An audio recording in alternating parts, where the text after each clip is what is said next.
నమస్తే. నగరి నగరి ప్రజలందరూ కూడా మాకు రోజా ఈసారి వద్దు వద్దు అంటున్నా సరే, మరి ఏ ప్రణాళిక బట్టి జగన్ మళ్ళీ రోజాని వేశాడో తెలియదు. కానీ అయితే నగరికి సంబంధించిన ప్రజలు మాత్రం నిజంగా అసంతృప్తిగా ఉన్నారు. అయితే రోజా మళ్ళీ నగరిలో నించోవడం అనేది ఎవరికీ నచ్చడం లేదు. ఓన్లీ అది కాక వైసీపీ క్యాడర్ కూడా నచ్చనటువంటి పనులు. తర్వాత వైసీపీకి సంబంధించిన క్యాడర్ అంతా కూడా టీడీపీ తెలుగుదేశంలో జాయిన్ అయిన సంగతి అందరికీ తెలిసిందే. అయితే ఇక్కడ రోజాకు సంబంధించినటువంటి ఒక అఫిడవిట్లో దరిదాపున 39 లక్షలు చిట్ వేశానని చెప్పేసి చెప్పడంలో ఇక్కడ ఒక డిఫరెంట్గా రాజకీయం మనకు అర్థమవుతుంది. చేసే వర్క్ ఏమో జగన్ కా, దీన్ని ఎట్లా తీసుకోవాలి ఏంటి అనేది నగర ప్రజలందరూ కూడా ప్రశ్నిస్తున్నారు. అయితే దీని మీద అయితే మనతో పాటు మాట్లాడడానికి టీడీపీ స్పోక్స్ పర్సన్ సూర్యదేవ లత గారు మనతో పాటు ఉన్నారు. వారిని అడిగి తెలుసుకున్నాం. మేడం నమస్తే. నమస్తే. అయితే రోజా సంగతి అయితే మనకు అందరికీ తెలిసిందే. తను ఆర్టిస్ట్, ఎప్పటి నుంచో సినీ, మొన్ననే తన మీద కూడా ఒక పుస్తకం కూడా రాయించుకుంది.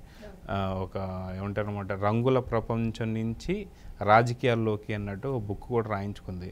సో దాన్ని రిలీజ్ చేస్తాను కూడా ఇంకెవరో వచ్చారంటే ఎవరు లేదు, అంబటి రాంబాబు వీళ్ళు మాత్రమే ఉన్నారు. అయితే ఇలాంటి పరిస్థితుల్లో నగరిలో ప్రజలు వద్దంటే వద్దు అంటున్నట్టు అన్నా సరే మళ్ళీ రోజా నించోబెడతానికి ఏ స్కెచ్ చేసిందో తెలియదు. కానీ ఇక్కడికి అఫిడవిట్లో వచ్చేసి చూసరికి ఇక్కడ మార్గదర్శిలో చిట్ ఫండ్స్తో 39 లక్షలు అని తీసుకున్నట్టుగా పెట్టింది. అయితే ఇక్కడ నమ్మేదేమో రామోజీరావు అని, మార్గదర్శి అని. అయితే ఇక్కడ చేసే పనేమో జగన్కి. ఇక్కడే రెండు నాలుకలు అనేది మనకు చాలా క్లిస్టల్ క్లియర్ అర్థమవుతుంది. సో నగర్లో ఉన్న ప్రజలు ఏమంటున్నారు, నగర్తో మీరు కూడా మీకున్న టీం అక్కడ ఉంటుంది కాబట్టి వాళ్ళు ఏమంటున్నారు మీతో? మనం నగిరి నియోజకవర్గం చూస్తేనండి, ఇదివరకు ఎప్పుడు తెలుగుదేశానికి కంచుకోట లాంటిది, పుత్తూరు అవన్నీ కూడా. సరే ముదిగిష్ట నాయుడు గారు గతించిన తర్వాత, అంతకుముందు కూడా ముదిగిష్ట నాయుడు గారు ఉన్నప్పుడు ఒకసారి గెలిచినా కూడా పెద్ద మెజార్టీ ఏం కదా, 600 అంటే 300 ఓట్లు, బ్యాంకు 300 వస్తే సరిపోయేది. కానీ మనకు తెలుసు కదా ఎలాంటి క్రాస్ ఓటింగ్ చేశారు, ఎలా చేశారు అనేది మనకు తెలుసు కాబట్టి అది పెద్ద గెలిపే కాదు, రోజాది గెలిపే కాదు అసలు. ఎందుకంటే భానుప్రకాష్ గారితో గెలిచినప్పుడే కానివ్వండి, ముదికృష్ణ నాయుడు గారితో గెలిచినప్పుడే కానివ్వండి, చాలా స్వల్పమైన ఓట్ బ్యాంక్తో గెలిచింది ఆవిడ. సో క్రాస్ ఓటింగ్ ఉంది. సో ఇవన్నీ కూడా చూస్తే ఆవిడది పెద్ద గెలిపే కాదు. కానీ ఆవిడ విర్రవీగటం ఏంటంటే, ఆవిడ బాగా అంటే గతంలో 2 సార్లు ఓడిపోయేటప్పటికి ఆ విజయం తనకి భారీ మెజార్టీతో గెలిచాననే ఒక అల్ప సంతోషంలో ఉంటుంది. ఇవన్నీ కూడా చూస్తే మనం ఇంకోటి కూడా, రామోజీరావు గారిని నిద్రలేస్తే తిడుతుంటుంది.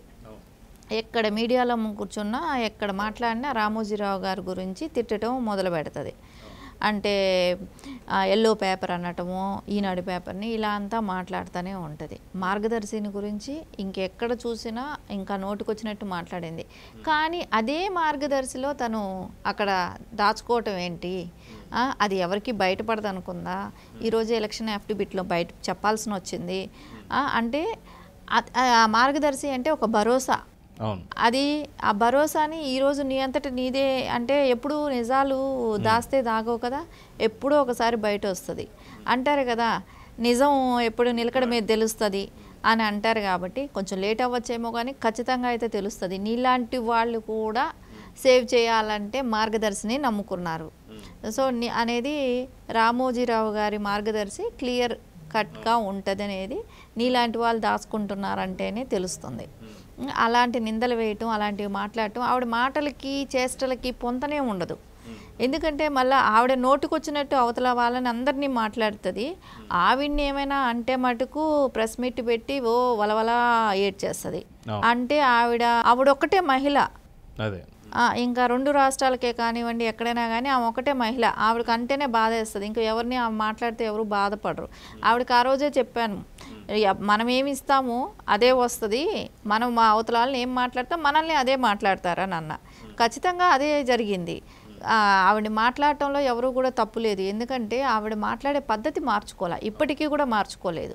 సో ఆవిడకి అదే చెప్తున్నాగా, దున్నపోతు మీద జడివాన పడినట్టు ఎంత పడినా దానికి ఏమీ అనిపించదు. అదేలాగే రోజా గారికి కూడా ఏమీ అనిపించదు. ఎన్ని మాట్లాడినా కూడా, ఎంత చేసినా కూడా ఆవిడేం పట్టించుకోదు. ఆవిడకి సెంటిమెంటు ఎప్పుడు గుర్తొస్తుంది, ప్రజల్ని మ్యానిపులేట్ చేయాలి, ఎప్పుడో ఒకసారి మాట మార్చాలి. అలాంటప్పుడు ప్రజల మీదకి ఒక సింపతి అప్పుడప్పుడు క్రియేట్ చేయాలంటే ఏడవటం మొదలు పెడుతుంది. అంతకుమించి చేసేది ఏమీ లేదు. ఇంకా నగిరి నియోజకవర్గంలో దోపిడీ అంటే ఇంకా తారాస్థాయిలో ఉంటుంది. ఆవిడ ఏ మహిళ కూడా అంత ఘోరంగా ఎక్కడా కూడా దోచుకొని ఉండదు. ఉమ్, కొంచెం రూరల్ ప్రాంతాలు ఎక్కువ ఉండే ప్లేస్ నగిరి అయినప్పుడు అక్కడ ఎట్లాగుంటుందంటే అలాంటి ప్లేస్లో కూడా అంటే కొండలని గుట్టలని అంటే కంకర రాళ్ళు ఇది అవుతుంటాయి, మట్టి గ్రావెల్స్ ఉంటుంది, వాటిని రోజుకి 300 లారీలు తోలుతుంది చెన్నైకి. అంటే వాటిని అమ్ముకోవటం. సో ఒక్క ట్రక్కుకి ఎంత వస్తుంది అని అంటే 20,000 రూపాయలు వస్తుంది. 300 ట్రక్కులు రోజుకి తోలుతుంది అని అంటే ఎంత డబ్బులు వస్తున్నాయి ఆవిడ. ఇంకా రేషన్ బియ్యాలు పక్క రాష్ట్రాలకు తరలిస్తుంది. రేషన్ బియ్యాలు కూడా ఇవ్వరండి స్వజావుగా, రేషన్ బియ్యాలు కూడా పక్క రాష్ట్రాలకు తరలించడం. ఇంకా సీఎం సహాయ నిధి నుంచి ఎవరికైనా డబ్బులు వస్తే ఆ డబ్బుల్లో నుంచి ఇవిడికి పర్సంటేజ్ ఇవ్వాలి. 3 లక్షల చెక్కుకి అంటే అప్లాయగుంట అనే ఒక విలేజ్లో 3 లక్షల డబ్బుకి 35,000 రూపాయలు ఇస్తేనే చెక్కులు ఇస్తారు. సో ఆవిడ అక్కడ అంటే వాళ్ళు బయట ఓపెన్ అయ్యి చెప్పారు, ప్రతి చోట జరిగింది అదే. అంటే ఫస్ట్ ఈవిడికి డబ్బులు ఇస్తే ఆ చెక్కు వాళ్ళ చేతికి ఇస్తుంది, లేకుంటే చెక్కులు ఇవ్వనంటది. సరే వాళ్ళు 35,000 కట్టి ఆ చెక్కులు విడుదల చేసుకుంటున్నారు.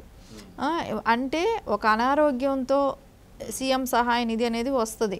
ఆ అనారోగ్యంతో బాధపడిన వాళ్ళకు వచ్చిన అమౌంట్ను కూడా ఈ రకంగా దోచుకుంటుందనంటే ఎంత దారుణమైన విషయం.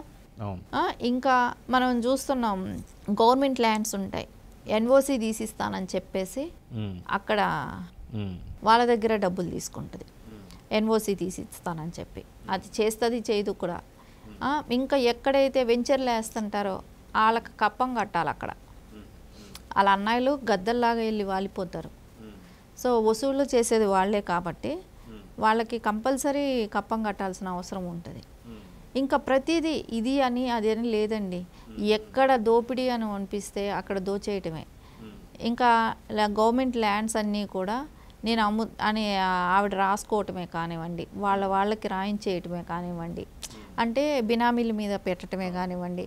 ఆవిడ ఆస్తులన్నీ కూడా ఎక్కువ భాగం తమిళనాడు, కర్ణాటక, అమరావతి కానివ్వండి, బెంగళూరు అండ్ హైదరాబాద్, ఇండ్లు కానివ్వండి, ఆస్తులు కానివ్వండి, ఇవన్నీ ఇక్కడే దాస్తుంది. సో ఎక్కడ కూడా ఆవిడ కొన్ని విలేజ్లకు వెళ్తే నువ్వు ఎందుకు వచ్చావు, నువ్వు వెళ్ళిపో అని లిటరల్గా మాట్లాడుతున్నారు. నీకు ఇక్కడ ఏం పని, వెళ్ళిపో అని అన్నారు. కానీ ఆవిడ రెండోసారి కూడా గెలిచే అవకాశం ఉండేది కాదు, మళ్ళా రిగ్గింగ్ చేయటమే జరిగింది అక్కడ. సో అక్కడ మళ్ళా రిగ్గింగ్ చేసి గెలిచింది. సో ప్రజల్లో ఆవిడ మీద వ్యతిరేకత ఏ స్థాయిలో ఉందంటే తారాస్థాయిలో. మొన్న మనం చూసాం అక్కడ లిక్కరు ఒకటి డంప్ చేసి పెట్టునింది ఒక చోట. ఆ డంప్ చేసి పెట్టింది 250 బాక్సులు ఒక చోట ఉన్నదాన్ని పట్టుకున్నారు. అది ఒక కాలేజీలో డంప్ చేసి పెట్టింది. అది యాక్చువల్లీ అయితే ఎవరు చేస్తారు, అపోజిషన్ పార్టీ వాళ్ళు పట్టిస్తారు. కానీ అక్కడ ఏం జరిగింది, అదే పార్టీ వాళ్ళు వైసీపీకి సంబంధించిన వాళ్ళే పట్టివ్వటం జరిగింది. కానీ కేసు పెట్టనివ్వకుండా ప్రెషర్ ఇప్పించుకుంటూ పోలీసు వ్యవస్థని తన చేతిలో హ్యాండిల్ చేస్తూ కేసు లేకుండా చేసుకుంటుంది. అంటే అంత మొత్తంలో బయటపడ్డా కూడా సో ఆవిడ మీద కేసు లేకుండా పోయింది. ఇలా ప్రతి చోట మ్యాన్పులేట్ చేయటమే కానివ్వండి. ఇప్పుడు అది కూడా కాకుండా వైసీపీ నాయకులు ఇప్పుడు కూడా వెళ్ళిపోయి తెలుగుదేశంలో జాయిన్ అవటమే కానివ్వండి. ఇవన్నీ కూడా చూస్తుంటే అంటే పూర్తి వ్యతిరేకత, కొంచెం కూడా కాదు, ఇంకా ఒక రేంజ్లో వ్యతిరేకత. ఆవిడ వెళ్ళిన చోటంతా ఆవిడకి ప్రజాస్పందన లేదు. ఆవిడకి నామినేషన్ వేస్తే ఇప్పుడు మొన్న ముద్దుకృష్ణ నాయుడు గారు వాళ్ళ అబ్బాయి భానుప్రకాష్ గారి నామినేషన్కి బాగా విపరీతంగా అనిపించింది. సో కానీ ఒక సందడి వాతావరణం అట్లాంటివి కనిపిస్తున్నాయి, కానీ ఇక్కడ లేదు అది. అవును, అది కాక మొన్న మధ్య చిన్న కేసు కూడా బయటపడింది. ఎవరైతే ఒక జెడ్పీటీసీ మహిళకి సంబంధించి కొంత మొత్తంలో డబ్బు తీసుకున్నట్టు, ఆ డబ్బుని మళ్ళీ ఇష్యూ చేస్తుంటే కొంత రిటర్న్ చేసినట్టు కూడా చెప్పారనమాట. దాని గురించి ఏం చెప్పారు? 53 లక్షలు తనకి దగ్గర తీసుకున్నట్టు. సరే తను బయట ప్రెస్ మీట్ పెట్టి గొడవ చేస్తుంటే 13 లక్షలేమో తనకు రిటర్న్ ఇచ్చినట్టు.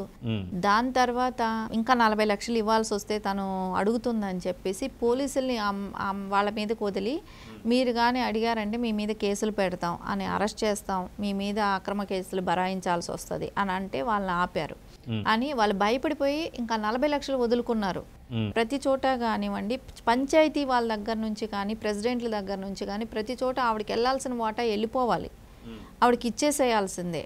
అంటే మండలాల దగ్గర నుంచే కానివ్వండి, ప్రతి చోట ఆవిడకి జెడ్పీటీసీలు, ఎంపీటీసీలు అన్నీ కూడా ఆవిడకి వాటా పంపించేయాల్సిందే. ఇంత దారుణం ఎప్పుడూ కూడా ఆ నియోజకవర్గంలో చూసి ఉండరు. ఈవిడ వచ్చినాకే ఇవన్నీ కూడా జరగటం జరిగింది.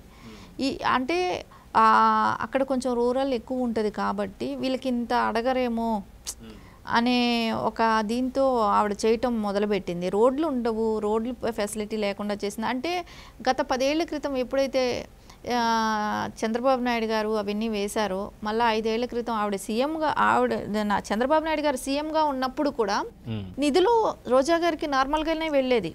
సో ఆయన ఎందుకంటే అపోజిషన్ ఎమ్మెల్యేలు ఉన్నా కూడా ఆయన ఖచ్చితంగా నిధులు ఇచ్చేసేవాళ్ళు, అభివృద్ధి ఇంపార్టెంట్ కాబట్టి. కానీ ఇప్పుడు సొంత గవర్నమెంట్ వచ్చినా ఆవిడ ఎక్కడ రోడ్లు వేసిన పాపం లేదు. సో అక్కడ ఎక్కడ టీ కొట్లు, పండ్లు అమ్ముకునే వాళ్ళ దగ్గర కూడా వసూళ్ళు చేస్తుంది. కూరగాయల కొట్లు దగ్గర నుంచి వసూళ్ళే.